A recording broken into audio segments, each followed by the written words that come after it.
Halo teman-teman, apa kabar? Welcome back to my channel. Di video kali ini kita tidak akan membahas tutorial ya. Mungkin ya kita akan rehat dulu. Kita akan ngobrol-ngobrol ringan aja ya seputar laptop yang digunakan untuk ngoding. Jadi beberapa hari ini banyak yang menanyakan ke saya mengenai laptop untuk dipakai buat ngoding atau dipakai oleh programmer. Di sini saya bikin judul ngoding kenapa harus i5. Nah, ini sebenarnya pertanyaan yang agak-agak kontroversial ya. Dan tentu saja yang tidak setuju, yang fans AMD bakalan wah itu diskriminasi ya. Sebenarnya enggak, ini hanya judul aja. Nanti kita jelaskan di belakang kenapa ngoding harus i5. Jadi kita akan mulai dengan story atau ya beberapa laptop yang pernah saya gunakan belakangan ini ya. Selama dari pertama kali saya punya laptop, saya akan cerita dulu. Jadi nanti di akhir kita akan tarik kesimpulan kenapa ngoding harus menggunakan i5. Oke, ini pada tahun 2008. Nah, 2008 ini pertama kali saya memiliki laptop. Nah, ini pertama kali saya masuk kuliah. Jadi tahun 2008 saya membeli Acer Aspire One. Ini belinya di Indocomtek waktu itu sekitar 5,5 jutaan sampai 6 juta lah. Nah, ini adalah laptop yang paling saya menyesal beli ini karena memang karena memang saya belum tahu apa-apa mengenai laptop. Jadi terus informasi dulu tahun 2008 masih belum seperti sekarang ya. 2008 belum ada Kaskus, belum ada marketplace, internet juga masih terbatas lah. HP juga masih belum Android. Dulu 2008 itu masih zamannya Nokia saya. Jadi ya masih terbatas informasi. Saya membeli Acer Aspire One yang ketika di kuliah ini banyak banget kepontoknya karena lihat aja nih prosesornya Intel Atom di sini. Yang sebenarnya Intel Atom ini dipergunakan hanya buat ya orang-orang yang hanya untuk ngetik, misalkan bikin tulisan, kemudian untuk browsing, kayak gitu-gitu. RAM-nya hanya 1 GB, memang di zaman itu belum seperti sekarang ya. Sampai 64 GB bahkan lebih dari 100 GB untuk RAM. Zaman dulu itu RAM paling gede 4 GB itu udah keren banget dan itu udah harganya yang mahal. Tuh yang PC gaming dulu udah pakainya segitu. Windows XP ya, karena zaman itu belum ada Windows 7, belum keluar Windows 7. Mungkin ada baru mulai akan rilis nih Windows 7. Tapi yang dijual paket di Aspire One ini Windows XP ini bawaan laptopnya original. Harddisk juga masih zamannya 80 GB. Ini udah gede banget di zaman itu. Karena memang zaman itu harddisk ya paling gede cuma 120 GB itu paling banyak banget. Kemudian layarnya cuma 10 inch. Ya, ini imut-imut banget lah. Dan ketika saya pakai buat kuliah, nah, mata kuliah pertama yang digunakan untuk ngoding adalah VB6 waktu itu. Dan ketika dicoba ternyata ini laptop memang tidak cocok digunakan buat ngoding. Hanya cocok digunakan buat ya tadi ngetik-ngetik, bikin tulisan, browsing ya kayak gitulah. Apalagi kalau misalkan sudah mulai install file Photoshop udah nggak ini banget dah. Nah, ini ya saya pakai dulu sampai beberapa tahun ya untuk ngerjain tugas masih bisa lah. Nah, untuk programming, ngoding biasanya saya ya menggunakan lab dari kampus ya, karena memang di sini berat banget. Oke, kemudian pada tahun 2010 saya beralih menggunakan ThinkPad yang ThinkPad X130. Nah, ini saya beli baru, kemudian yang tadi juga Acer juga beli baru. Nah, Acernya saya jual sekitar 2 jutaan waktu itu. Pemakaian berapa tahun itu? 2008, 9, 10, 2 tahun pemakaiannya. Kemudian saya beli ThinkPad X130 menggunakan AMD. RAM-nya naik sedikit jadi 2 GB. Nah, kemudian di sini menggunakan Linux. Waktu itu saya menggunakan Linux Mint. Nah, ini sudah cukup bisa lah untuk diajak ngoding. Ini udah lancar saat itu ya. Tapi ternyata kalau misalkan ada tugas mengenai grafis, nah ini nggak bisa ini. Pertama karena OS-nya juga menggunakan Linux, terus saat itu belum populer untuk desain kayak Inkscape, terus game. Dulu GIMP belum terlalu populer ya. Nah akhirnya ini udah mulai kepentok lagi menggunakan Linux. Nah akhirnya saya upgrade lagi di tahun 2011. Tahun 2011 saya membeli Dell Latitude E6400. Nah ini laptop yang berat yang pertama saya punya. Jadi ini cukup berat banget, sekitar 2,5 kiloan beratnya ini. Nah ini prosesornya Core 2 Duo, tapi memang speednya ini bagus ya. Jadi kemudian RAM-nya sudah 4 GB, Windows 7, harddisknya 120 GB, layarnya 14 in. Nah ini untuk digunakan untuk tugas, untuk coding, programming, nggak ada kendala, enak. Cuman saat itu kendalanya di baterai ya, karena memang ini saya beli bekas, baterainya jadi nggak tahan lama. Terus ini berat banget kalau misalkan dibawa mondar-mandir kampus rumah. Akhirnya ini ya kita pensiunkan lagi. Akhirnya pada tahun 2012 saya beli lagi nih ThinkPad X201. Nah ini awal mula saya menggunakan ThinkPad yang profesional ya. Nah ini sudah menggunakan Core i5 generasi ke-1. Jadi tahun 2012 ya, masuk ke 2013 2012an lah. Nah ini sedang gencarnya waktu itu peralihan ya, Intel mengeluarkan seri Core i, Core i3, Core i5, Core i7. Wah itu dulu heboh banget. Dan ini adalah generasi pertamanya Intel. Saya beli yang ThinkPad X201.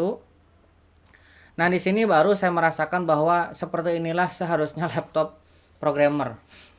Ini enak banget di sini ngetik, keyboardnya enak banget, kemudian kecepatannya, durability-nya ini enak banget. Memang ThinkPad ini saya akuin enak banget kalau digunakan untuk ngoding ya. Walaupun memang di sini tidak ada grafisnya ya. Jadi kalau misalkan teman-teman yang video editor yang memang kurang cocok, cocoknya ini digunakan oleh yang ngoding kayak gitu. Ini cocok banget.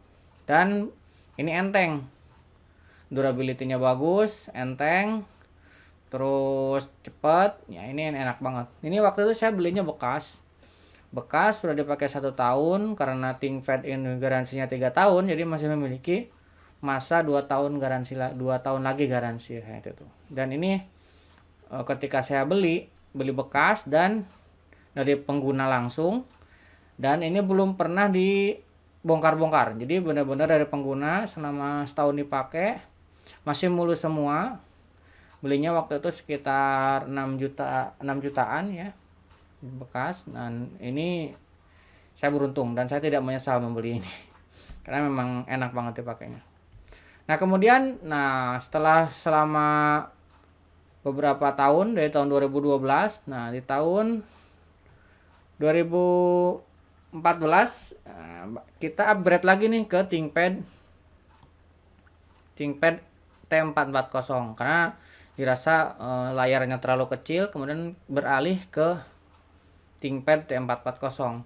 Karena terus terang saja saya untuk keyboardnya ini masih enak banget, makanya saya masih pengen beli ThinkPad lagi. Akhirnya saya beli ThinkPad lagi yang seri T, yang layarnya lebih lebar ya. Kemudian di zaman ini lagi bagus-bagusnya layar ya, lagi mulai ada layar yang udah Full HD saat itu. Nah tapi saat ini pada saat saya beli itu masih HD ya, 900 kali berapa gitu. Jadi belum 1080, masih 900-an. Tapi ini sudah enak banget saat itu. Wah, saat itu saya ini untuk yang ThinkPad ini saya beli baru.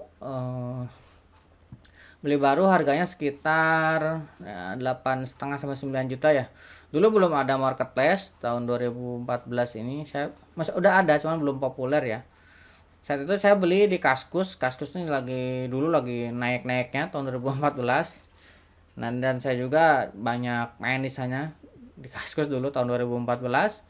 Kemudian ada yang jual ini, kita COD-an, akhirnya saya beli yang ini T440. Saat itu saya dapat murah karena orangnya beli dari luar. Jadi ketika saya beli ini dulu nggak ada dusnya. Jadi dia cuman bawa, belum dinyalain, bener-bener baru dari dus, belum diapa-apain. Jadi cuman dusnya nggak ada. Jadi dia katanya sih beli dari luar, kemudian dibawa ke Indo dengan bawa tas tanpa dus. Isinya sih yang lain-lainnya lengkap. Nah, begitu dinyalain juga pertama kalinya sama seperti pertama kali kita menyalakan laptop baru. OS-nya di downgrade, seharusnya ketika beli di sini labelnya itu Windows 8 ya. Downgrade ke Windows 7 di itunya. Karena memang mungkin pas beli mintanya di downgrade. Dapat harddisknya 500 GB, saat itu belum ramai mengenai SSD. Udah ada cuma masih mahal banget. Cuman ya ini yang saat itu populer, masih harddisk 500 GB udah gede banget saat itu ya. Kalau sekarang udah kecil hitungannya untuk segini ya. Nah, ini masih dipakai sampai beberapa tahun, bahkan sampai saat ini masih ada, ini masih dipakai. Saat ini sudah di-upgrade ya, RAM-nya udah di-upgrade ke 8 GB. OS-nya sudah upgrade ke Windows 10. Harddisknya juga sudah upgrade ke SSD. Jadi untuk T440 ini memang saya akuin bagus dan enak dipakainya. Jadi seri ThinkPad memang banyak teman-teman juga yang pakai dan mengakui itu bagus ya. Kemudian nah ini untuk tahun 2019 saya menggunakan Asus VivoBook. Ini bukan laptop saya yang beli, tapi menggunakan laptop kantor. Jadi sebelumnya saya ngantor menggunakan laptop sendiri yang ThinkPad tadi. Nah, kemudian karena udah berasa udah agak berat ya pekerjaan-pekerjaan dan multitasking yang sudah mulai banyak, akhirnya saya request lah ke kantor, akhirnya dikasih ini Asus VivoBook S14 Core i5 generasi ke-8. Nah, ini sudah SSD dan sudah IPS Full HD. Nah, ini masih dipakai sampai sekarang dan ini yang biasa saya gunakan ya. Nah, kemudian kenapa saya menceritakan bagaimana menggunakan kepemilikan laptop ya, dari mulai pertama kali punya sampai saat ini. Tujuannya bukan hanya cerita, tapi di akhir ada kesimpulan. Jadi kesimpulan kenapa ketika teman-teman menginginkan laptop untuk programming, perhatikan nomor satu, jangan beli laptop jangan terburu-buru. Teman-teman harus perhitungkan list kebutuhan-kebutuhan yang akan teman-teman lalui ya, akan teman-teman gunakan. Misalkan di situ ada programming, kemudian ada editing nggak, misalkan edit Photoshop, terus misalkan ada editing video nggak di sana. Nah, ini harus diperhitungkan ketika akan membeli. Jangan sampai seperti saya ketika membeli pertama, saya menyesal itu karena memang speknya tidak sesuai ketika saya masuk kuliah dan itu kedodoran akhirnya. Kemudian teman-teman harus survei banyak dan banyak membaca perkembangan teknologi. Jadi memang perkembangan teknologi sangat pesat sekali saat ini. Teman-teman harus banyak membaca dan mencari tahu tentang teknologi sebelum teman-teman membeli. Karena varian di pasaran tuh banyak banget tipenya. Jadi teman-teman harus pintar-pintar memilih ya, sesuaikan dengan budgetnya. Nah, ini menjawab untuk tadi judulnya. Kenapa harus Core i5? Sebenarnya tidak harus Core i5, tapi memang harus Core i5 atau yang setara atau sederajat. Boleh misalkan AMD Ryzen 5 3500 itu juga bagus, walaupun saya belum pernah pakai. Tapi memang teman-teman yang pakai itu katanya bagus, teman-teman layak pakai. Nah, teman-teman sebenarnya kalau mau nekat yang agak spek di bawahnya, misalkan pakai Core i3 karena memang budget yang mepet banget ya, itu masih bisa sebenarnya. Cuman ya teman-teman nggak akan mendapatkan pengalaman ngoding yang seenak menggunakan Core i5. Saya sudah menggunakan Core i5 ini dari pertama kali bekerja. Nah, pertama kali bekerja menggunakan Intel Core i5, dan memang kalau misalkan di bawah itu akan agak berat, karena memang ketika kita ngoding, nggak cuma ngoding aja. Di sana kadang-kadang kita ada buka PDF, buka desain untuk layout. Misalkan kita juga di sana untuk timeline, membuka Office untuk bikin misalkan ya tutorial penggunaan misalkan ketika itu. Ya, jadi ketika kita pakai laptop tidak hanya yang ngoding doang, ada beberapa aplikasi lain yang perlu kita buka, Office yang kayak gitu-gitu. Jadi kalau memang speknya agak rendah, nah itu nanti akan agak repot ya. Jadi multitaskingnya akan terhambat, dan malahan ya bisa jadi teman-teman mendapat kendala di sana. Apalagi kalau teman-teman memang berencana mau menjadi programmer mobile ya. Mobile itu cukup berat dan membutuhkan RAM yang banyak. Walaupun Core i3 masih bisa jalan, tapi ya tidak akan seenak menggunakan Core i5. Jadi sesuai dengan judulnya tadi, usahakan teman-teman yang memang pengen membeli laptop dan ngoding, jangan di bawah Core i5. Itu saran dari saya, karena saya sudah pernah merasakan menggunakan Core 2 Duo, menggunakan Intel Atom, menggunakan AMD yang entry level lah saat itu. Nah, kalau bisa teman-teman Core i5 sederajat. Nah, itu saran dari saya, tapi ya itu kembali lagi kepada budget teman-teman. Tapi kalau misalkan teman-teman budgetnya memang terbatas, ya tetap menggunakan Core i5. Tapi kayak yang ThinkPad saya waktu itu, saya sarankan beli bekas dari pemilik pengguna langsung yang masih bagus, masih segel semua, mendapatkan harga yang lebih rendah tapi speknya yang tinggi. Kalau bisa yang seperti itu kalau mau beli bekas. Nah, tapi yang keempat ini, kalau memang teman-teman ada budgetnya, ada uangnya, kalau bisa jangan Core i5. Kalau bisa yang di atasnya itu lebih tinggi lagi dan speknya lebih tinggi. Karena apa? Kalau Core i5 ya paling kita akan pakai sampai 4 tahun, 5 tahun lah, 4 tahun sampai 5 tahun itu dari pertama beli itu akan enak ya. Tapi kalau sudah 5 tahun ke atas, teman-teman akan merasakan, karena software bahasa pemrograman itu akan mengikuti teknologi. Jadi ketika hardware kita tidak mengikuti, itu akan berasa juga nanti. Ya kayak teman-teman menggunakan Core i5 generasi keempat dibandingkan dengan generasi ke-8, ya akan berbeda kecepatannya. Itu saja ya, seperti itu. Jadi kalau memang ada uang, ya kalau ada ya belilah yang speknya tinggi sekalian, Core i7 misalkan. RAM-nya yang gede, speednya yang bagus. Nah, kalau bisa seperti itu. Jadi teman-teman bisa invest 6 sampai 7 tahun ke depan, teman-teman masih bisa pakai tuh laptop. Gitu, dan bisa menghasilkan. Jadi tidak akan terjadi banyak ya kalau misalkan sekarang disebut sampah elektronik ya di rumah. Ya kayak yang saya itu jadinya banyak di rumah tuh. Sekarang aja di rumah ada ThinkPad X230, kemudian ada ThinkPad T440, dan ada Asus VivoBook. Jadinya ya kayak coba kalau misalkan ketiga itu digabungin, mungkin kita udah dapat spek yang lebih tinggi. Nah, itu mungkin saran teman-teman, jangan terburu-buru. Kalau misalkan budget ada, yang bagus kalian belinya. Nah, terus ada juga pertanyaan ke saya, kalau misalkan Bang mau beli sekarang, Abang mau beli apa? Nah, ini kita coba lihat ya. Nah, kita coba lihat di sini. Nah, saya kalau misalkan saat ini mau beli, pertama saya tentunya karena memang sudah mulai ngedit video, ya nyari yang ada grafisnya dan speknya tinggi. Yang mungkin diincar ya, pertama ada